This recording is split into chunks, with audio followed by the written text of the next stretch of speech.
What's up, everybody, and welcome to another episode of Team Chat Podcast, a video game show where we talk about games, the ones we love, the ones we hate, and everything in between. I'm one of your hosts, Jarrett Wilson, joined across the table by Rachel Mogan. Buongiorno. Buongiorno to you as well. How are you this fine day? Doing very excellent. Had one of the more successful days I've had in many, many months in Spilt Gut. Ooh, Cody, nice. Snooty Boots and I were playing a lot of Split Gut yesterday. Splitgate, for those of you who don't know. I say Splitgate Who don't know the constantly. Who don't know the Mogan nomenclature. Splitgate the other day, and we were just on a tear. Nice. The first 5 to 6 games were pretty garbage, and then we both took a break to go eat, and then we came back and just killed it the whole time. It was like, oh, we were just hungry, Just huh? had to We warm just up. couldn't focus. Yeah. But yeah, I've gotten more cosmetics than I've ever gotten in that game because it's Split Miss. Nice. Oh, they're doing an event? They're doing Oh, a shit, Christmas I need to event. get on it so then. there's all kinds of new rewards and Nice. stuff. Okay, so I gotta get you in on definitely this. need to get in on that because I'm like, man, I forgot this is a super fun game. Yeah. Because I hadn't played in months. But yeah, Splitgate. Very nice. Spilt Gut. Still very excellent. Very You should all nice, play it. very And it's nice. free. Yeah, that's true. Yeah, totally free. I want you, speaking of Splitgate and I will Splitgate not adjacent. be playing Apex if that's what you're trying No. to get to. Was Cody trying to get you to play it? No, but he was telling me that you guys were playing, and I was like, Cody, you're preaching to the wrong crowd here. I will not be doing that. No, purely for comparison to Splitgate reasons. You should try Halo's multiplayer. Oh, yes. Okay, I probably actually will try that. Because it's free to play. I've been having a blast with it. Yeah. I've actually was looking, been gone a few days and whatnot, but I've played 20-ish hours already. Wow, that's Yeah. actually pretty impressive. So I'm having a good old time. I haven't played the campaign yet. We'll say that. That's coming later. We'll talk about that later. But the multiplayer, having a good old time with Awesome. it. So yeah, I think just to compare the two, you should try it out for a Well, little bit. I've never had anything against Halo. I just haven't really played it. So Well, you've never had, and an Yeah, Xbox. I've never had Yeah. an Xbox, so I just never had access. But I finally have a PC, so we'll also test how it runs on my laptop. There you go. I bet it runs fine. You have a really nice laptop, It's right? a very nice laptop, but it struggles sometimes. So we'll see. It seems to do fine. down those but graphics it to potato settings. It do whir real loud when it comes to Splitgate. It's like I'm trying. You can do an hour or 30 minutes at most, and it's like, It's please like no I'm more. Give me a doing my break. best. Well, welcome again to this episode of Team Chat Podcast, where you can find each new episode Tuesday mornings at 9 a.m. Central Time. Sorry, though, not this week again, because we had to Whoops. adjust our schedule a little bit due to some travel I Whoopsies. had over the weekend. But hey, you can listen to those on podcast services around the World Wide Web, as well as watch a video version of each episode over on our YouTube channel. Links for all that are in the description below. In the description below, you can also find links for all of our social media on Facebook, Twitter, and Instagram, or you can just go to those sites /Team Chat Podcast, whatever, and you'll find us. You can join our Discord server as well, where we have a lot of great conversations when we're not here recording the show with all of with everyone on there. And finally, if you'd like to help make the show bigger and better, just like Elise F., Zach S., Mariah S., Susan M., James K., Ben W., Michael B., Future Rascal, Andrew M., Michael S., and Brandon W. have done, you can go over to patreon.com/Team Chat Podcast, where for as little as $1 a month, you can support the show. And in return, we'll give you cool perks like getting the episodes early before their general Tuesday release, access to a private channel on our Discord server, the Rogues Gallery, and even some extra little tidbits of goodness, such as emotes that we have on our Discord and soon to be added to our Twitch channel as well. We have 4, 5, 6 of them? We have 6. 6. Yeah. So patrons get 2 exclusive ones, and best then ones. and then everyone else gets access or 2 patron exclusive ones, and everything else. Everybody else gets the ones that are not patron exclusive, but Also, they're pretty cool. It's not a reward tier yet, but you may have noticed that Jared and I are rocking some brand new Team Chat branded What's this? koozies. Branded They're koozies. beautiful. We have many, many thanks to give to Sam Yeah. and her friend Caitlin, who made these for us. Special. Handmade them. So these are special, Founders Edition Yeah. koozies. We'll have to Founders do Edition the koozies. mass-produced ones later.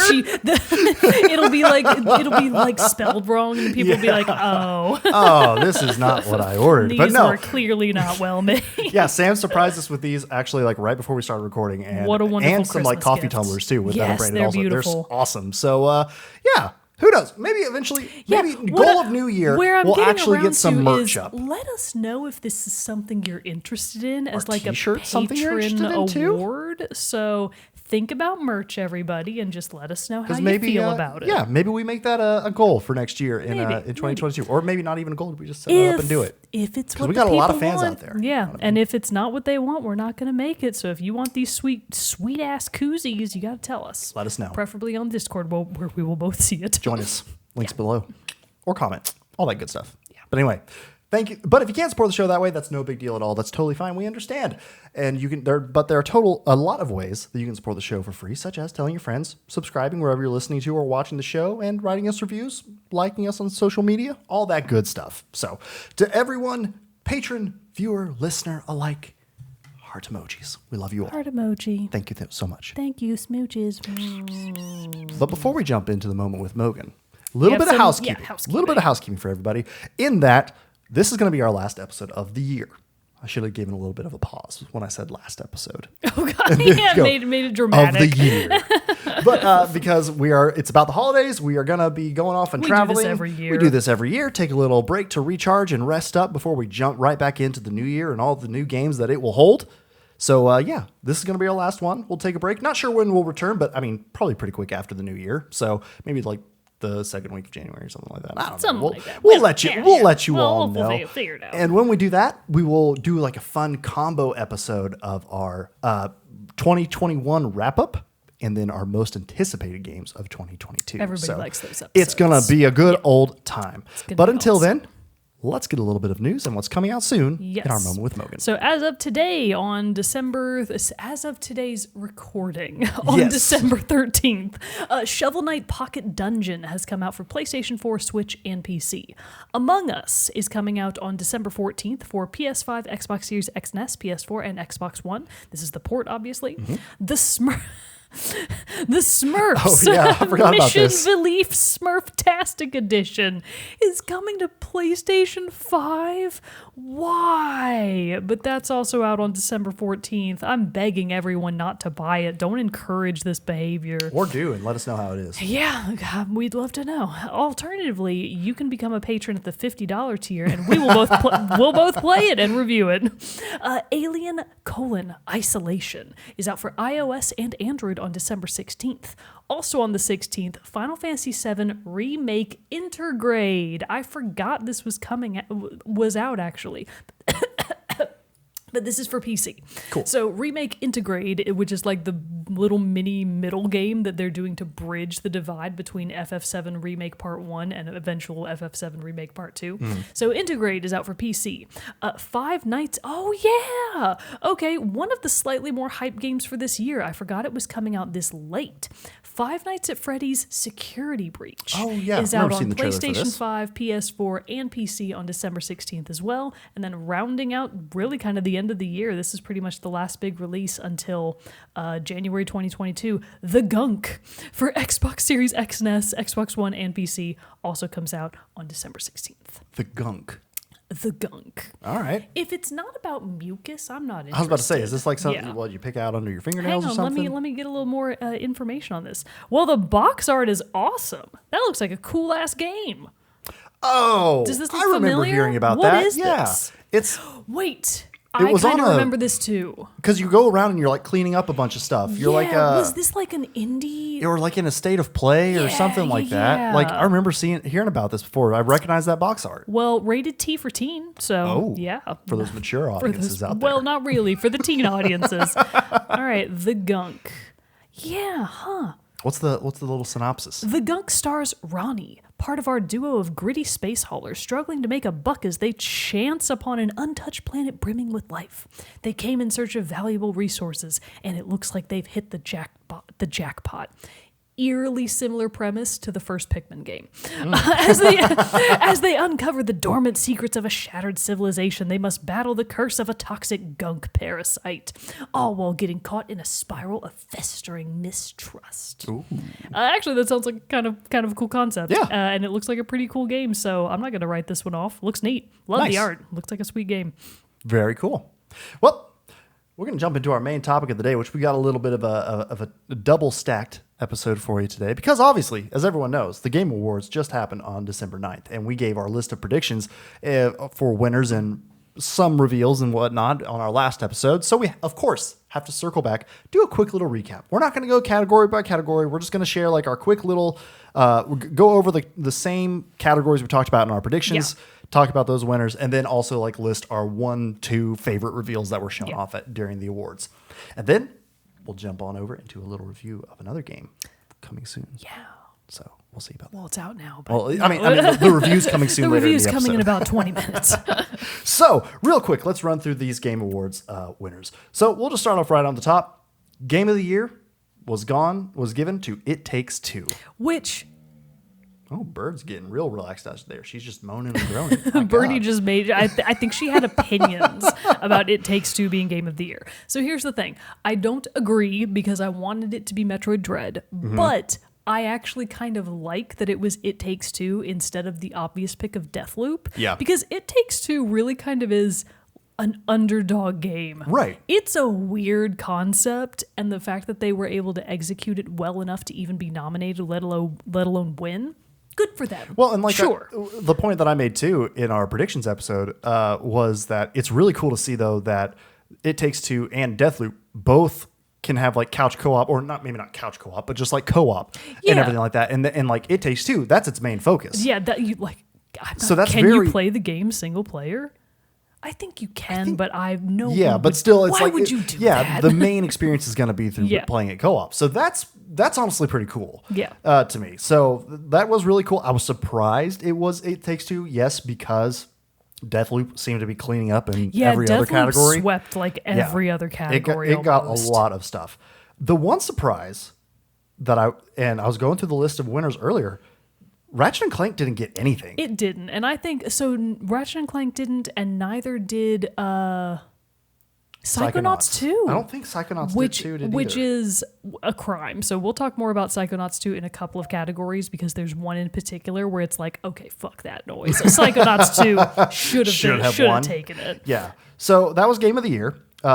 Best Game Direction also went to Deathloop.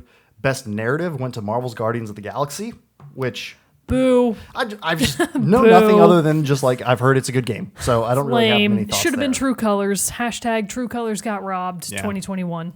Art Direction was Deathloop. This one. So the category of art direction.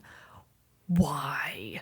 So some people on our own Discord, Ark and AJ also made this point of like Psychonauts 2, like that's the whole point of the game is the sweet art direction. And someone said that they feel like maybe the judging, like the panel of judges got confused about, okay, graphics versus art direction. Right. Pretty. And I agree Pretty with and that sleek. because Deathloop looks like a great game. It's super awesome, looks super sleek, plays great. I've always liked the style that Arcane kind of goes with for their world building. No complaints about that, but it should have been Psychonauts 2.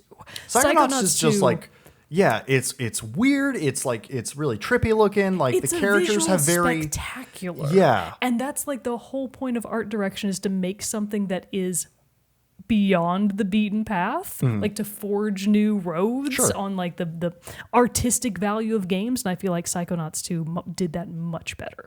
So Psychonauts 2 got robbed 2021. Hashtag.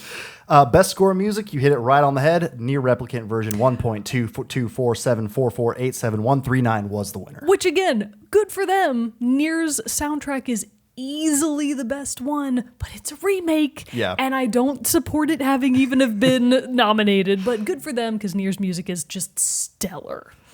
Let's see. What are the other ones that we talked about? Best indie game, thank God, went to Kena Bridge of Thank God it Spirits. went to Kena. As did best debut indie game. Yeah, it did, which I don't understand why those two categories were separate.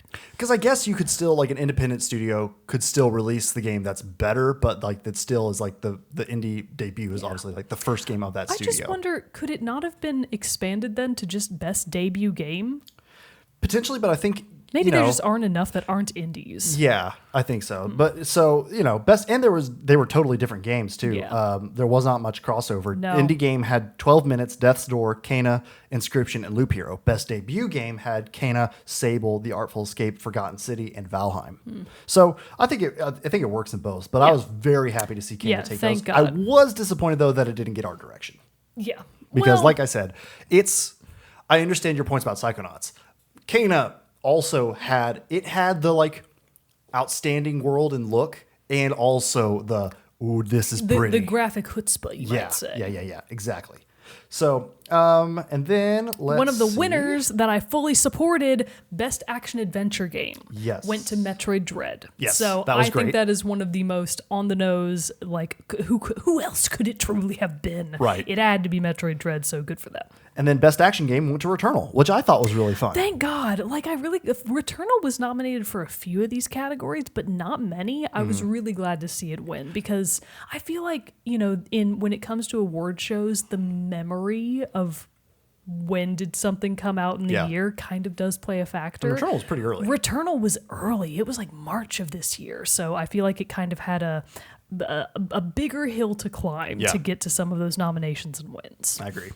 And then just because we mentioned it and how mad we would have been had it won, Cyberpunk 2077, rest easy everyone, did not win Best RPG. Win. That went to Tales of Arise. Which, I gotta say, I was quite shocked by that one. Because a Tales game, like, I have not played any Tales games. I was just very surprised that Tales won over Monster Hunter Rise. Yeah. I was pretty gobsmacked by that. I'm not upset because, again, I love seeing underdogs win, and I feel like the Tales series is definitely an underdog in the West up against something like Monster Hunter. So, congratulations, you done it, Tales of Arise.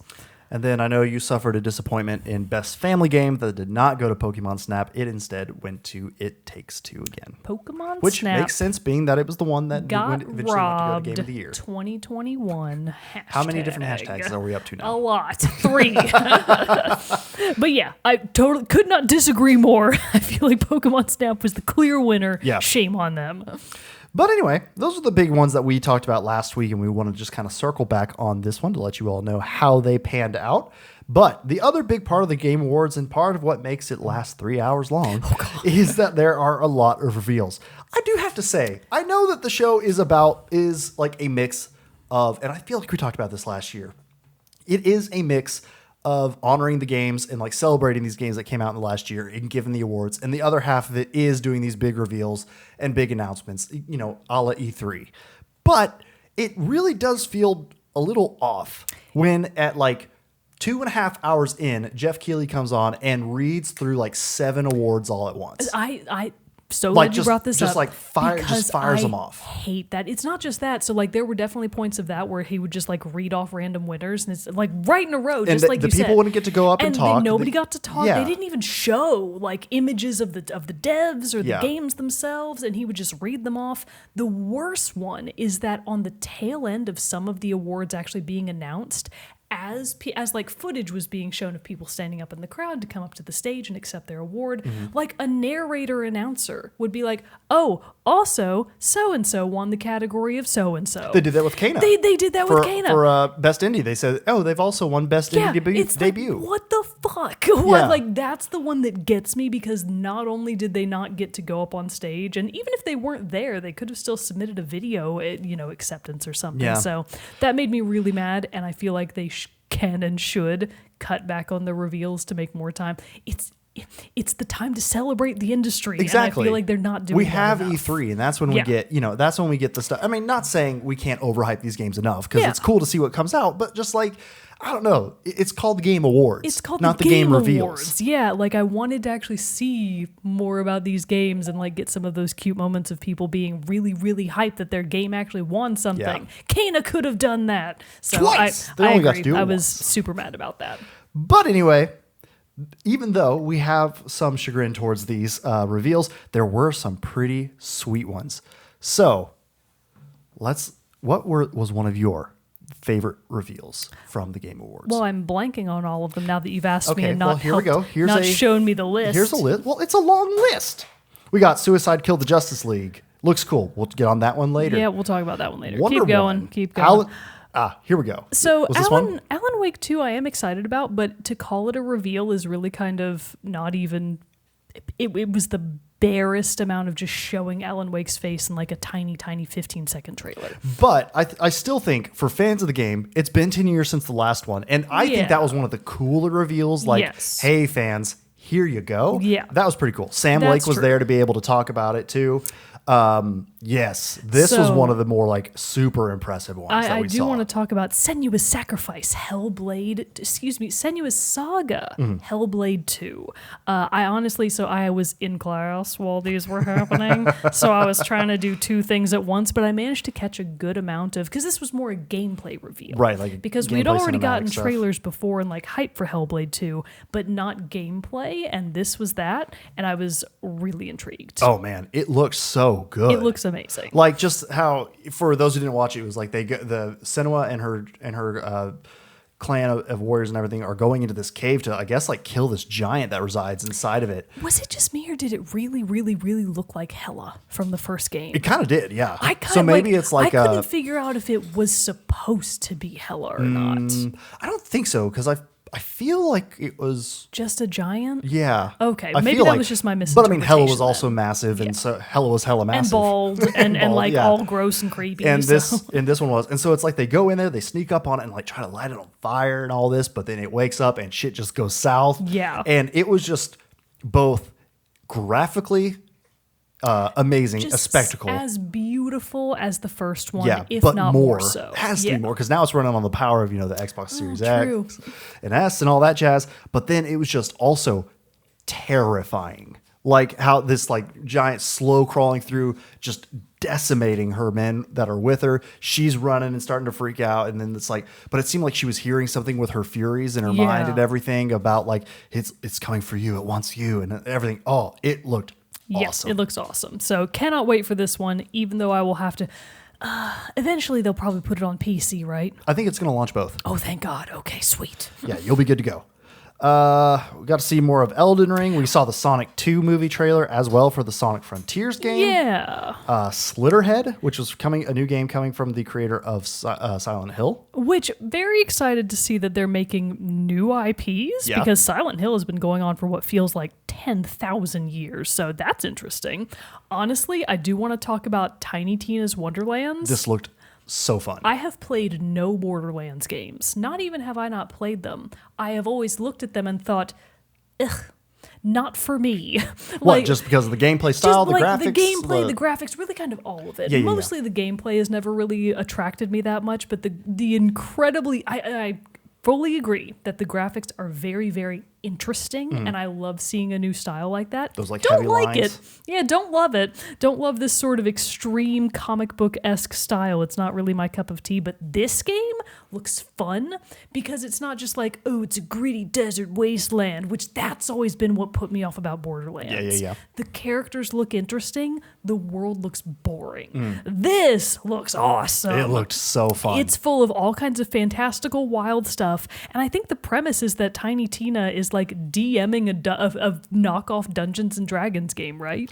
It's kind of what I got the feeling That's how of. they made it seem in the trailer. Yeah. Again, I was only half able to really listen, but I was like, okay, that looks cool. So if there were ever a Borderlands game that I might actually play, it's this one. And I mean, also Tiny Tina's voiced by Ashley Birch. Yes. Love her. And then Will Arnett's going to be in the game too, as like the villain. And I gotta say, normally on any award show, the on-stage interactions of like people when they try to do like a bit about or something like a that, little cringe. it's a little, Little yeah, a cringe. little cringe, a little like unnatural, and just kind of and feels like it's forced. I gotta say, Will Arnett and Ashley Birch on stage were great together. Like Well, I think that's because they're real actors. I mean, no, but they're- I even mean, like- I don't know why I even said that. Voice actors are real actors. My bad. No, everyone, like, I mean, even on, like, I'm talking about even, like, on the Academy Awards and stuff like that. Oh, yeah. Like, movie and film, TV actors and stuff like that. They'll get on there and just kind of be like, this is really awkward. But they had fantastic, just, like, They did. chemistry together on the stage. Also, it was awesome. I don't know who Will Arnett is, but I did notice that Devin Banks from 30 Rock was there, so I assume that's who you're talking about. That is the role that I will always he's so good as associate Devin with Will Banks. Arnett. It's either Devin Banks or like the brother whose name I don't even remember Job? from Skates of Oh. Blades of Fire, Blades of Blades of Fury, Glory. Blades of Glory. I thought you were going to say Job from Arrested Development. No. But I've only seen Blades of Glory like one time, I think. I need to watch it The again. 1 to 2 times I've seen it, I remember just laughing my ass off. So I'll have to watch it again eventually. Another one of mine that caught my attention was Arc Raiders. This one's coming from former DICE and Battlefield developers, and it just looks, well, for one, we got a lot of gameplay in it from the trailer, which was nice to see. It wasn't just a cinematic trailer. It was some cinematic with, hey, here's how the game is actually going to play and all that stuff. It looks super fun. It's player versus environment. So it looks like you're going to be able to go, team up with your friends and take on the perils of this new world and everything. I got to give the trailer though. And it also has like this cool, like I would kind of describe the feel of it with like the font and then even like the logo for it looks very 90s VHS, 90s video store. And I'm very here for that vibe. Huh. This one may have been one of the trailers that I wasn't able to catch because this does not look nor does it sound familiar. So I don't think I saw this one. It looks pretty cool. Like it's got this like really cool looking world. It's like the Earth's been destroyed. You're fighting like this planet has been destroyed. You're fighting some force that keeps sending robots to kind of take you down. But then like one of the coolest parts about this, because I honestly I love the song and it's just a straight up bop, is the soundtrack to this trailer was Robin's Dancing on My Own. Oh, I caught the very end of this. It was so fun seeing it in this trailer. Yeah. But like look here at the end with the when the logo comes up. Oh, this looks so just like 90s, like what you would see a box on a 90s VHS. It does. I'm all about it. I'm sold. This sounds more familiar. I probably only caught the last 15 seconds of this. But that one looks super fun. Yeah. I really think that was probably it of the big ones, except for my absolute top reveal. That was given. Oh yeah, wait, real quick. We do have to sidetrack. So even though I don't really care about the DLC, I do want to talk about at least the reveal for the official Cuphead DLC. Yes. The Delicious Last Course is finally dropping. Again, I don't care about the DLC. I probably will not play it. But man, they did a live musical bit to reveal this game with like 3 real singers all decked out in like authentic looking 20s flapper outfits. Mm-hmm. What a performance. Easily one of the best ones of the show, and there were some good ones. Oh, yeah. So what a delightful reveal. Even if you don't care about Cuphead, just go watch that for the awesome soundtrack and the great performance. 10 out of 10. And it was fun in the trailer, and I made the comment in our Discord as we were doing our watch along, and where like a lot of the trailer was, and because I forgot, honestly, when I was watching this was supposed to be the DLC for the original game, and I was like, oh man, it's Cuphead 2. Yeah, I thought it was a second one also. Because I mean, it's been a few years since Cuphead came out. It's been a while. But it had several parts of this were in claymation, and I was like, oh my god, stop motion these claymation. fools did it. Like, what if they follow up Cuphead, which is done, in this very old like 1940s or earlier, and cartoon animation style.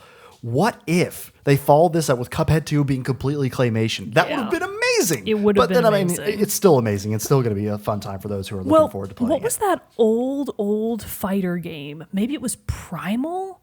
There's an old fighter game that was claymation. Oh, wow. They claymated a fighting game. Yeah. And it's like legendary for that reason, but I don't think it was actually very good, ? But people loved it because it was amazing. Anyways, yeah, so that's pretty much everything that we really cared about. Do want to give a quick shout out except for one thing, but before we get there, I still think Forspoken looks really cool. Yes. I still feel like I don't fully understand what the game is about, but I think that's fine. I think it looks like it's coming along, and it just looks like a sweet game. So, but Mogan, I did see this one, and you had to call me out because this is like the one I missed. I was online and you weren't, and I was like, "Where the fuck is Jared? He was just here. Where is he?" We were like 4 minutes from finishing an episode that we were watching on TV before they started, and we were like, all right, let's finish this up real quick, and then I'll jump on and watch the rest. Jared. And it was like the worst. Shameful. They played the outstanding trailer for Star Wars Eclipse, the new Star Wars game that Quantic Dreams will be developing. Quantic Dream is the developer behind Detroit Become Human, for those of you that don't know. This trailer, granted, I know this is a early, it's early in development. They're saying that. So it's going to be no gameplay. It's going to be years. This was pure trailer. It's pure CGI cinematic. But one of the best trailers granted, it's for Star Wars, so that does a lot to it. Yeah, you don't trust Jared, everybody. He's a biased source. But holy hell, This trailer was incredible. It was. And I honestly think that a big part of why it was so incredible was the killer percussion line. Oh my God. Oh, the percussion in this trailer, the music in general was incredible. And the percussionists, like the drummers in question, were actually featured as part of the trailer, like they were animated at certain parts. Yeah. I wish they would just animate a whole musical show featuring a sweet ass drum line. That's what I'm here for. And this one was like, it was obviously this like mysterious alien race that we don't really know. The game is set in the new High Republic area that Star Wars is kind of focusing on in a lot of their novels and comic books and stuff like that. So it's cool to see that this is going to go even into that. This is supposed to be, I believe, set around 50 years before the Phantom Menace. So it's gonna be awesome. Like, and just from all the different like locations they showed off, alien races and everything out there, and it also like they didn't make this seem like this is gonna be a happy Star Wars game. No. Like it seems dark. Yeah. It seems it's gonna be gritty. And if you go to the StarWarsEclipse.com, like I have done now many times, you can check out a little bit where they give a little bit more information about the game. It's going to be, similar to kind of like how Detroit Become Human style, multiple character like branching storylines that you get to follow. And that part has me interested Yes. because Detroit Become Human and games like it are easily some of the most interesting narratives that you can get in gaming. Mm-hmm. So I'm not a Star Wars fan. I like Right. Star Right, Wars right. just fine. Do I have a room full of Star Wars paraphernalia? No. I do though. I don't own any Star Wars paraphernalia. Wait, do I? Anyways, that's not the point. The point is, even I am not that big of a Star Wars fan, and I still found this trailer very exciting. Yes, it's Whatever gonna be a good time. game comes of this, if ever there were a Star Wars game I might actually play, it is easily this one. So We're gonna hold you to we'll it. see. I mean, in the 5 years until it comes out, right? It's gonna be this is a long time. I'm calling it right now. Conspiracy I'll be theory. 40. This is going to be your Metroid Prime 4. Yes. We're going to be waiting 20 years for any news, and everyone's going to be like, is it canceled on Google? And people are going to be like, not technically, but... Yeah. My like one thing about this that I'm kind of like, come on. I mean, we knew Quantic Dream was going to be making this game because I think they announced it back in September. I want to say that Quantic Dream was going to be making this one. It's kind of frustrating that it's going this route because like Quantic Dream is going through some of its own issues with accusations of sexism and some harassment and stuff like that. So that's like That's a... Why people got to be raining on everybody else's parade by harassing people? I know. Just stop game developers So, 2021 hashtag. Yeah, it's been going on for a few years now, so it's like that really That sucks. yeah. It's like why did you partner with them? I guess because there's so many of these scandals happening pretty much across the industry right now Which- that I just which didn't hear sucks. about this one. Yeah. So definitely like puts a dark cloud cloud. Yeah, over it. Yeah, that for sure. sucks. Because that's like, it's like, you want to support the devs making the game because, they're people, they're not the ones doing the bad stuff. Yeah. But still, it's like, at the end of the day, you do have to hold these companies accountable. Yeah, So, but from a pure perspective of, I'm just glad it's not another EA made Battlefront-esque I'm game. so glad it's not EA making it because EA's had anything issues else. with getting their stuff, except for Jedi Fallen Order 2. That game was amazing. I mean, Jedi Fallen Order, that game was awesome because they let Respawn handle it. That's true, because that wasn't EA, that was Respawn. I mean, It's EA was the different. publisher, but still. Anyway, lots of stuff going on there. But yeah, Star Wars Eclipse, it looks very fantastic. cool. It does looks look really very cool. I'm cool. excited to see what else it becomes and how what it turns into. So All we have to all I have to do do is just wait 5 billion is years. hope and pray that they release a completed playable game. Yes. That's all. On release that's day, all that'd be we're great. asking for. I'll take delays all day A long. game that's playable on release day. You can have some glitches, preferably the funny ones. Everybody likes those, but none of the bad ones. Please. Get it right. Yeah, just get the fun glitches in. Everybody wants a horse that can climb mountains vertically. Nobody wants the rest of this crap. Giants that send you flying into the Yeah, air. the fun stuff. Skyrim. Leave the fun stuff in. Alrighty, but yeah, I think that was pretty much our overall thoughts of the Game Awards. Speaking of the Skyrim death by giants, Yeah. the same mechanics happened to me yesterday in Split Gut. Oh, really? Like somebody just normally shot me dead, but for whatever reason, it skyrocketed me into the stratosphere. It was on the level called I'm making the motion. Highwind? Dominion? Dominion. I think is Dominion the one with like the central pillar in the middle that you can get over to, and it's great for sniping. Yes. Also, during Splitmas, there are Christmas trees in all of the levels, and they're all covered in snow. That's so fun. You should play I it. need to play some Anyways, Splitgate. I think it was on Dominion. Yeah, you're right. So there's that part of Dominion that kind of like partially covers the ceiling like a stadium would. The only thing that stopped me from going into the stratosphere was I hit the ceiling and then my body came back That's down. funny because there's not grenades in And that. I was like, this is hilarious. Or And frag grenades. That's the point, is that everybody likes that. Everybody likes it when your body goes flying. All games should include those mechanics on purpose. They shouldn't even be accidents. Very true. Very true. Anyways. Well, we've wrapped up our talking about the Game Awards, but Mogan has prepared another special review for us of a game that she's been able to play recently. Yes. And what game is that? We will keep this a little bit short because it's a shorter game in the first place, and I don't want to basically, talk too much about it and make it sound boring. Sure. So I want to talk about Solar Ash. Oh, yeah. So this is one of those indie games that they maybe started hyping up, about 2 years ago? Maybe 1 to 2 years ago? Sounds about right. 2 years ago might even be long. I feel like maybe a year ago. Was it this year, though? It was a Nintendo Direct that I feel like I heard about it the first time. And I feel like it might have been earlier this year. Development.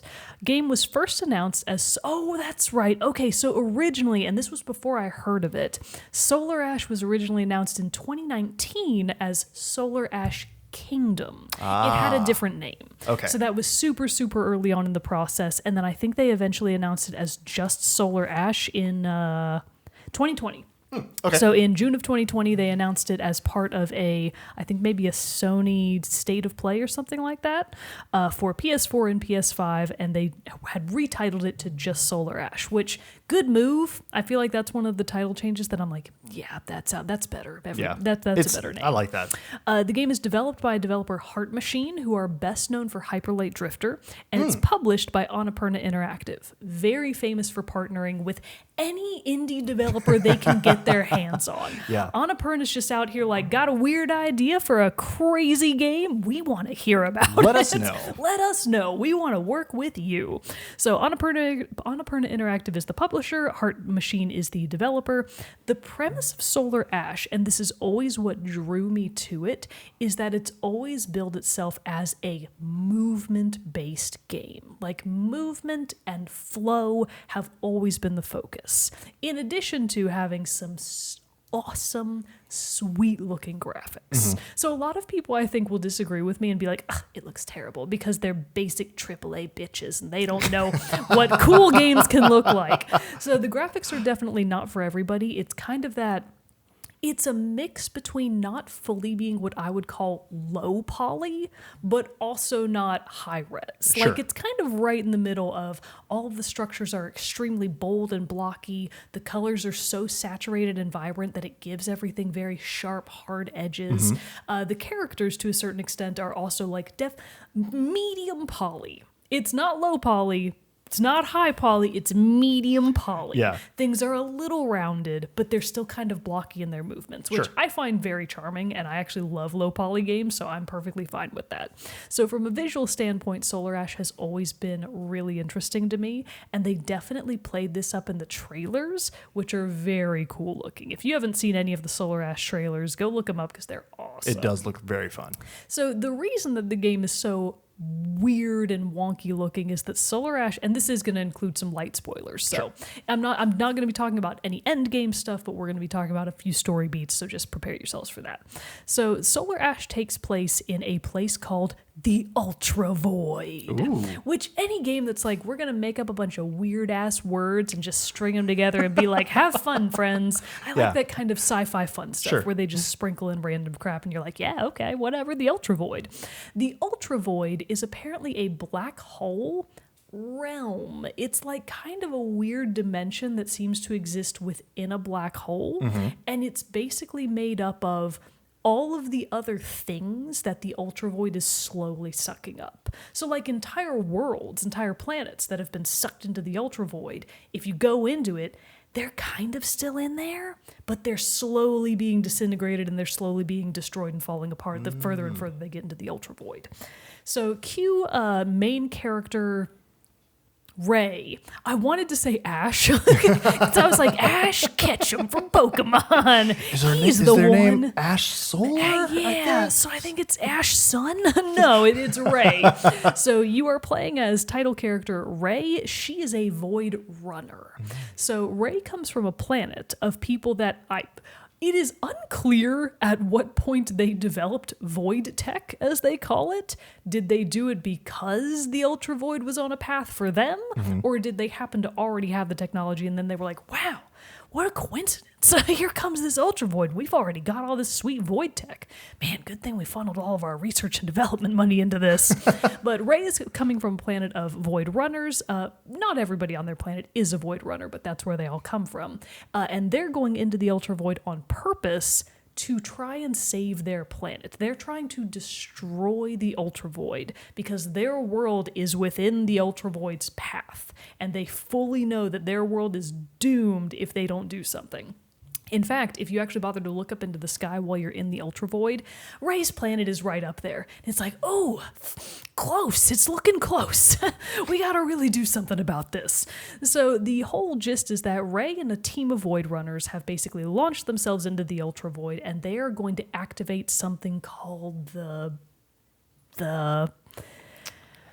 Star Tower. It's definitely not what it's called, but I'm close because it's this big spire-looking thing that they apparently launched into the Ultra Void, and it's kind of sticking out of the ground, and it looks like a giant tower. Sure.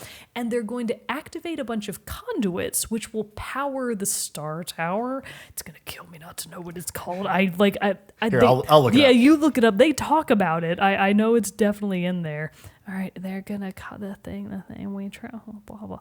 All right, it doesn't say it in the Wikipedia, so I'm just going to have to blaze over that. While you're going. Anyways, they're trying to activate the Star Tower because they're pretty sure that when they do, it will release enough energy to destroy the Ultra Void. So that's their plan. They're going around, they're trying to activate these conduits to power up the Star Tower to destroy the Ultra Void.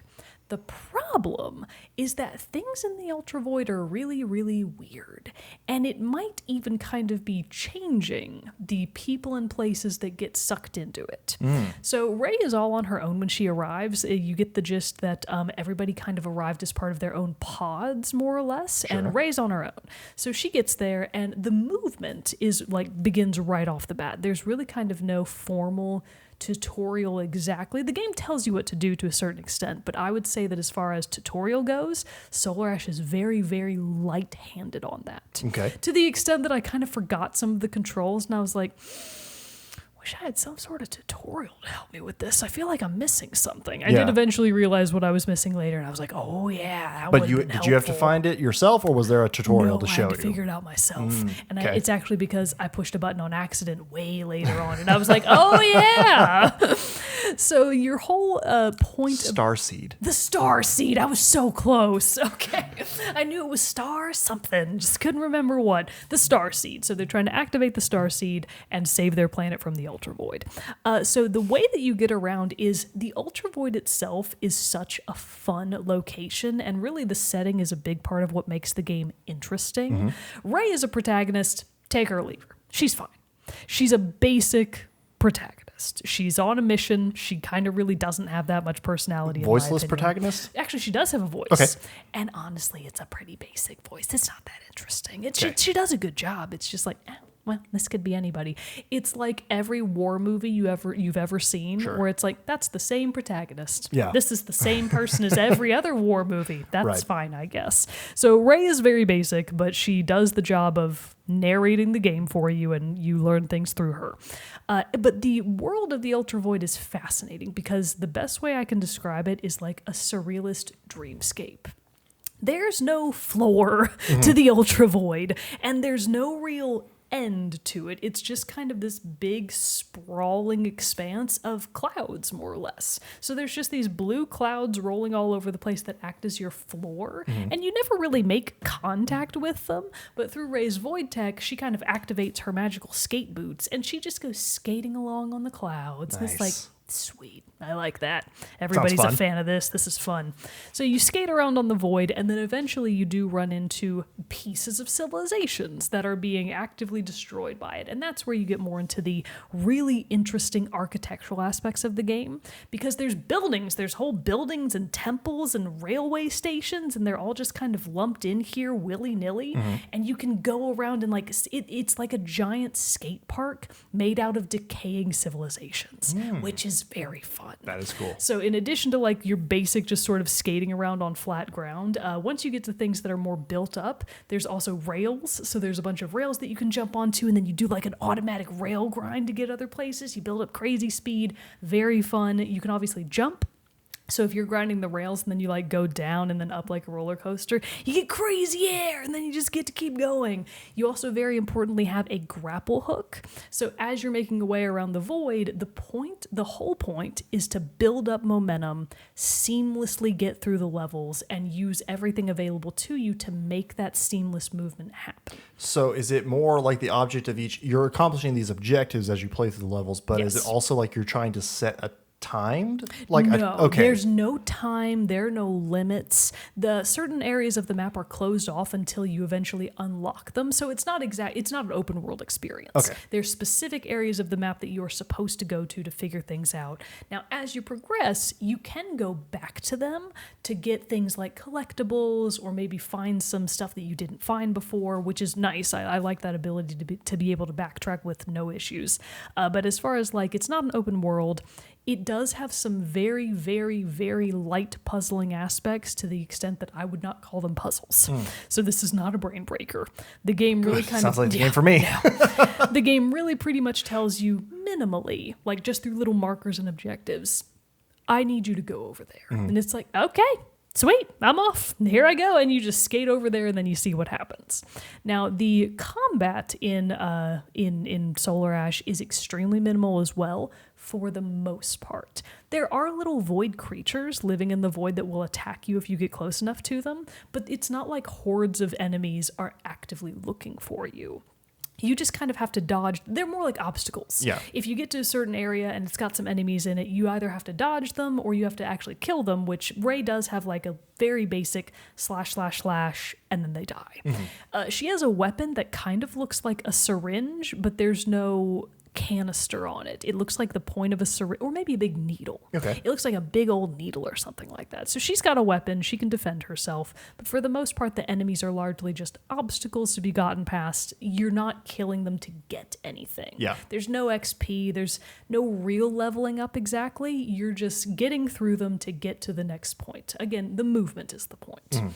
So as far as what are you doing then in each of these levels, you're trying to obviously activate your starseed, so you have to activate power points to go blah, blah, blah. You get the gist. Yeah. But then at the end of each level, more or less, once you've done XYZ things, you've almost certainly woken up like a giant. And I don't remember. Troublesome giants. Troublesome giants. The game calls them something. What does the game call them? Hold on. I feel like it's echoes or... Remnants! It's remnants. I remembered it. It's remnants. Okay. They are called remnants. Remnants of what? Who knows? Of the void. Yeah. Basically, they're like remnants of the void. And I would very much liken these battles, because these are essentially boss battles, to Shadow of the Colossus. Shadow of the Colossus light. Because again, you're not, like, you kind of fight stuff, but not really. The movement is still the point.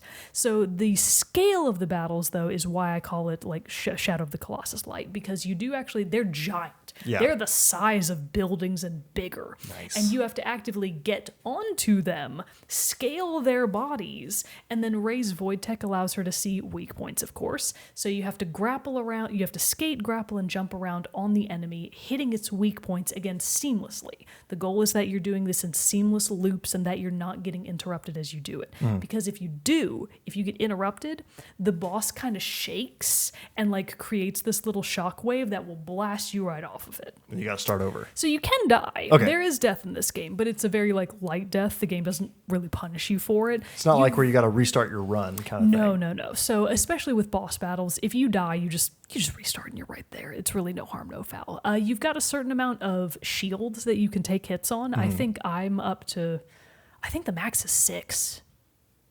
I'm trying to like visualize the little thing that tells me how many shields I have. I'm pretty sure it's 6. You can have up to max, like, I think 5 or 6 shields, and just as you take hits, it deducts 1 shield. Yeah. So if you have no shields and you take a hit, you die. Otherwise, you can just replenish your shields pretty much anywhere on the map. They're very easy to find. The boss battles are unfortunately one of the biggest weak points of the game, in my opinion, for a very specific reason. Okay. The whole point of the game is movement and flow and keeping that momentum going. The bosses are set up intentionally as a 3 strikes and they're dead. So you're going through the motions and you're hitting their weak points in succession to eventually get to the main weak point and do it damage that actually injures the boss. When you do that, when you successfully hit the main weak point and actually do a damage to the boss, there's a little cutscene. The boss shakes and it throws you off. And there's no way to not do that. The game forces you off the monster. You land back on the ground. You have to do it all over again. Oh, does it change in any way? It doesn't change. Oh. Yeah, I mean, the circuit kind of changes. So with each progression, the circuit that you're trying to flow through on the boss does get a little bit more difficult. But I hate that it intentionally throws you off, throws you back to the ground, and it breaks the momentum. Yeah. It is such an unpleasant feeling when that momentum is intentionally broken, and then you have to start from scratch. Like, it would almost be a thing I could see where it could be better, where, like, it does the same thing. It, like, it throws you off, but then you're able to, like, grapple hook back. The thing in, like, is, a timed quick time event. there are parts of the boss battles that do that. Oh. Because as you're flowing through specific boss points, if you, like, hit a specific point, you might temporarily get thrown up into the air because the boss is flipping over to reveal more weak points. You grapple back onto them. That's the whole point. So you grapple back onto them and you keep going. They built that into the game. Why didn't they keep it going? So that's the thing, is that that's so frustrating about it, is that they clearly knew that that's what was fun, was the staying on the boss and flowing through it, and then they chose to break that momentum. I hate that. 0 out of 10 for breaking the momentum on the bosses. So this happened to the extent that I was so annoyed that I set the game to easy mode, because I was on normal mode, and I was like, I wanted the boss battles to go faster because I was so annoyed with them. So I was like, you know what, easy mode. And it did make it much easier. It's still not like a total walk in the park, but it's much easier on easy mode. Normal mode is actually relatively challenging because the amount of time between when you're able to get to the next weak point, again, specifically on bosses, is very slim. So if you do actually want to challenge, and you really want to challenge yourself to maintain optimized momentum, go with normal or hard mode. It actually is a little bit harder. But I was like, no, I'm not doing this. Easy mode for me. I just want to have a good time. I just want to skate around and have fun. So that's the boss battles. Unfortunately, the worst part of the game. Would not recommend the boss battles. Yeah. But the rest of it is really fun. One of the other things that I think is really interesting about it, and this really kind of didn't start to build up until... It started in about the second mission, but then it really ramped up in the third one, is that the story of the game does eventually start to unfold itself, because after you kill each boss, Rey is kind of transported to this other, like, alternate dimension for reasons she does not understand, and you've seen it in the trailers. She's being confronted by this gigantic, kind of half in terms of size, like this partial humanoid thing that's very, very gigantic, that actually looks kind of like a Void Runner. Like, it's shaped a lot like Rey is, but it has a giant needle through its heart, and it's clearly actively bleeding. But it can talk, and it talks to Rey, and it's like, ugh, you again. Like, it's clearly very mad at you, and you're like, why? What did I do to you? Why is this thing so mad Other than at the me? fact that you have a big needle in you that looks like the needle I'm holding. So you're tiny. So Rey is tiny in these interactions and, like, fits in the palm of this thing's hand. I think the thing is called Echo, which is why I was thinking about Echo earlier. But Echo's like, blah, blah, blah, just like really riffing on you, but won't explain what's happening because it's part of the story. It's part of the fun narrative. Gotta uncover those secrets later. So there's just these little short interactions between Rey and this thing that maybe is the Ultra Void. You're not really sure. Maybe it just lives in the Ultra Void. Yeah. What's happening? You're not really sure. And then it'll crush you in its hand, and then you're flung back out into the Ultra Void. So it's just sort of this really kind of surrealist experience that slowly unravels around you very, very would strongly recommend that you actually bother to find Void Runner caches. Okay. So this is the in-game collectible, and it's really kind of the only collectible. So throughout the maps, you can find different Void Runner caches, which were left behind by specific Void Runners. These are really well done because it's basically just a little collectible that's at a weird part of the map that you probably have to think a little bit harder about how to get there. Sure. The light puzzling aspect, or they're just hidden and you really have to explore to find them. They are really, really well voiced. Each cache is basically a voice recording from the Void Runner that left it behind, and they're fully voice acted, like for their little journal entry. Good voice acting. Nice. I would say that every character in the game except Ray, I thought, oops, R.I.P. I thought added a lot of character to who they were playing and made it really fun. I really liked finding the caches. Plus, if you find all of them in a specific part of the map that were all left by the same person, you slowly acquire pieces of that Void Runner's armor, and then you get a new armor set. That's cool. They don't look that radically different, but they do different stuff, so they have different abilities. So fun time, love the caches. They are also really the only other way that you understand the story of the game. Okay. There are a very small handful of other NPCs in the game. One of them is called, what is her name? It's the best name I've ever heard. She's a cat person. She's from like a she's from a civilization that Ray knows of because she comments on the architecture when she gets there. And her official name is something different, but the name that she signs on her own notes is something Danderpaws. And it's such a cute name. I'm just like, that's adorable. So-and-so Danderpaws is probably the cutest cat person name I've ever heard in my life. So really, really enjoyed that. The story aspects of the game are very fun, but you do have to actively seek them out. So if you're just playing the game and going from boss to boss and level to level, and you're really not bothering with the caches or with the optional NPCs or just with little pieces of like basically letters that you can find around the map, you're not getting the whole picture, and I don't think you will have as fun of a time. So the story is a big part of it. The gameplay, honestly, take it or leave it. I have fun with it. I think it's really interesting, like the skating aspects. I think it is too easy to, again, have your flow broken. I think the way that the levels are designed is really interesting, but it is hard to get a really good head of steam going and then not have to stop because of the way the level is designed. Yeah. So it's got some problems. It's definitely not a perfect game. The boss battles could have been much better organized. Hate those. But for what it is, it's a pretty cool indie game. I think that it's a good effort by Heart Machine to break out of, because Hyper Light Drifter was very, very different. Yeah. I think it was top-down isometric. Yes. And Solar Ash is fully 3D. Nice. So it's new ground for them, and I think it's a really interesting game. Love the visuals of it. The soundtrack is quite good.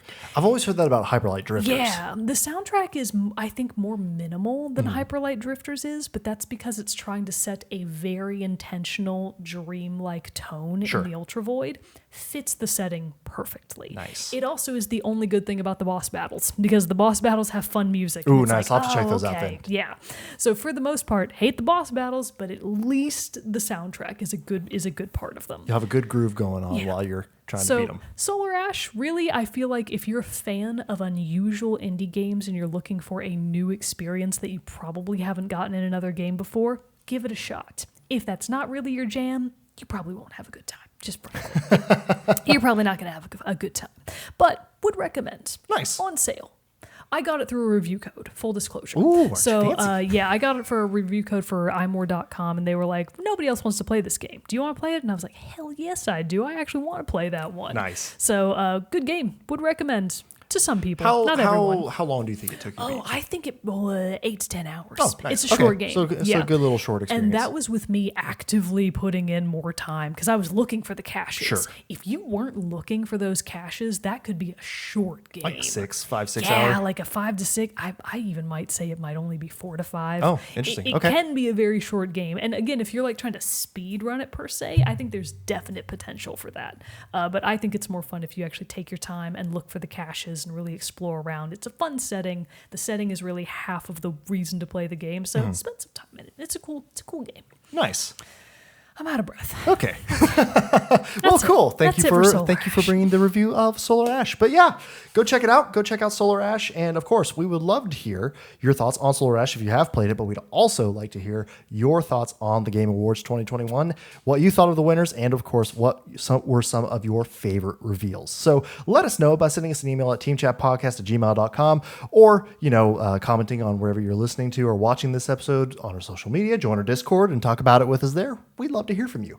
But until next time, everybody, I am one of your hosts, Jarrett Wilson, joined across the table by Rachel Mogan. Adios. We'll see you all next time.